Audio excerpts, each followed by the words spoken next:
సుమన్ టీవీలో మీ personal and business promotions కోసం కింది నెంబర్కి కాంటాక్ట్ చేయండి. అభిలాష్ మొండెం దొరికింది. తల ఎక్కడ? బావిలో తల ఉందా లేదా? విద్యార్థి మృతిపై కళాశాల యాజమాన్యం ఎందుకు స్పందించడం లేదు?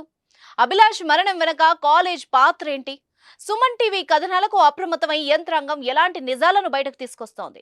కరీంనగర్ జిల్లాలో సంచలనం సృష్టిస్తున్న అభిలాష్ మరణం. అభిలాష్ మృతిపై ఇంకా వీడని మిస్టరీ. మొండెం దొరికింది, తల కోసం వెతుకులాట. సుమన్ టీవీ కథనాలకు స్పందించిన మంత్రి శ్రీధర్ బాబు. మిస్టరీని ఛేదించాలని అధికారులకు ఆదేశం. కరీంనగర్ జిల్లా తిమ్మాపూర్ వ్యవసాయ బావిలో శవమై కనిపించిన డిప్లొమా విద్యార్థి గంటి అభిలాష్ మృతిపై ఇంకా ఉత్కంఠ కొనసాగుతోంది.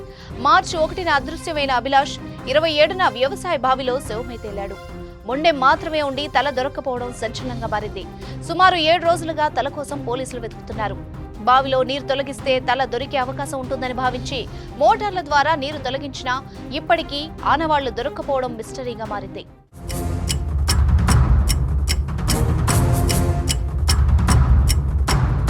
మంథని జిల్లా కాటారం మండలం దామరకుంట గ్రామానికి చెందిన అభిలాష్ కరీంనగర్ జిల్లా తిమ్మాపూర్ మండల కేంద్రంలో గల జ్యోతిష్మతి కళాశాలలో డిప్లొమా మొదటి సంవత్సరం చదువుతున్నాడు. కాలేజ్ హాస్టల్లో ఉంటూ రోజు కాలినడకన కాలేజ్కు వెళ్తూ ఉండేవాడు. అయితే మార్చి 1వ తేదీన అభిలాష్ కాలేజ్కు హాఫ్ డే మాత్రమే రావడంతో కళాశాల సిబ్బంది తండ్రికి సమాచారం అందించారు. 2 రోజులుగా ఫోన్లో అభిలాష్ అందుబాటులో లేకపోవడంతో తండ్రి పోలీసులకు ఫిర్యాదు చేశాడు. అభిలాష్ కేసు దర్యాప్తు చేస్తున్న సమయంలో పోలీసులకు మరో మహిళ నుంచి ఫోన్ కాల్ వచ్చింది. అలుగునూరు గ్రామానికి చెందిన ఓ మహిళ ఆత్మహత్య చేసుకుంటున్నట్టుగా డయల్ 100కు ఫోన్ చేసింది. మహిళ ఫోన్ చేసిన లొకేషన్ ఆధారంగా పోలీసులు ట్రేస్ చేస్తున్న క్రమంలో కళాశాల కూత వేటు దూరంలో ఉన్న వ్యవసాయ బావిలో అభిలాష్ మృతదేహం కనిపించింది. ఒక 100 డైల్ కాల్ వచ్చింది. 100 డైల్ కాల్లో ఒక లేడీ, నేను బాయిలో దూకి సూసైడ్ చేసుకుంటున్నా, నేను లవ్ మ్యారేజ్ చేసుకున్నాను, మా పేరెంట్స్ నన్ను టార్చర్ చేస్తున్నారు అని చెప్పి నేను సూసైడ్ చేసుకుంటానని 100 డైల్ కాల్ చేసింది. 100 డైల్ కాల్ చేసిన తర్వాత బాయిలో దూకుతా అన్నదని మా పోలీస్ పార్టీని కొందరిని ఇచ్చి బాయిలన్నీ చెక్ చేస్తుండగా ఈరోజు ఇక్కడ శ్రీ చైతన్య కాలేజ్ పక్కన ఒక బావిలో ఒక మేల్ డెడ్ బాడీ కనబడింది. అయితే దాన్ని డెడ్ బాడీ బయటికి తీసి చూసేసరికి బాడీ పైన ఉన్న బట్టలు, తర్వాత ఆ జేబులో ఉన్న సెల్ ఫోన్ బట్టి ఎల్ఎండి పోలీస్ స్టేషన్లో మిస్ అయిన అభి అనే అబ్బాయిగా గుర్తించింది. విద్యార్థి మృతదేహం లభ్యమైన సమయంలో మొండెం మాత్రమే ఉండి తల దొరక్కపోవడంతో చర్చకు దారితీసింది. మొదట 26 రోజులు బావిలో ఉండడంతో శరీరం నుంచి తల వేరైందని అనుకున్నారు అంతా.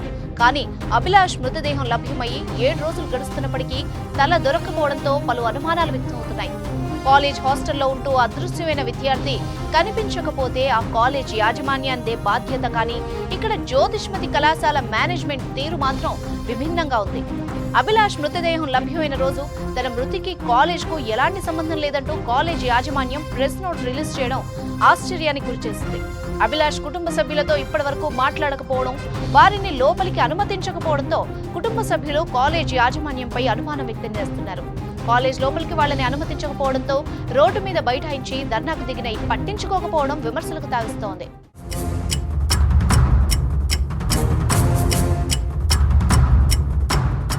అభిలాష్ మృతిపై సుమన్ టీవీ వరుస కథనాలను ప్రసారం చేసింది. వాళ్ళ తల్లిదండ్రుల ఆవేదనను, అనుమానాల్ని బయటకు తీసుకొచ్చింది. ఏప్రిల్ 1వ తేదీన అభిలాష్ కుటుంబ సభ్యులతో మాట్లాడించగా తను కాలేజ్ లో కొందరు ఇబ్బంది పెడుతున్నారంటూ తమకు అభిలాష్ సమాచారం అందించిన విషయాన్ని గుర్తు చేశారు. అభిలాష్ మృతికి 100% కాలేజ్ యాజమాన్యం నిర్లక్ష్యం ఒకటి. మాకు చైర్మన్ మీద ఇంతో చైర్మన్ అనుమానం వస్తుంది.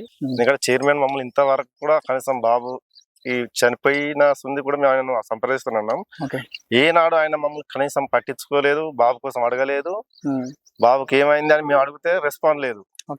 మరి శవం ఆ రోజు దొరికిన రోజు కూడా కనీసం కనీసం సంప్రదించి చూస్తాను కూడా రాలేదు. ఒక స్టూడెంట్, ఆయన కాలేజ్ చదివే స్టూడెంట్, ఆయన చనిపోతే ఆయనకి ఎంత ఉండాలి, ఒక విద్యార్థులు అందరూ వచ్చి చూసిపోయేది పోయి ఆయన మొత్తానికి నిర్లక్ష్యంగా ఉన్నాడు. దీని విషయంలో ఆయన సంప్రదిస్తామని పోతే మమ్మల్ని ఆయన అలౌడ్ చేస్తలేరు. అంటే ఎలాంటి అనుమానం అంటే ఏ విధంగా? ఆయన ఏదో చేసి ఉంటాడనే బాగున్నది మాకు.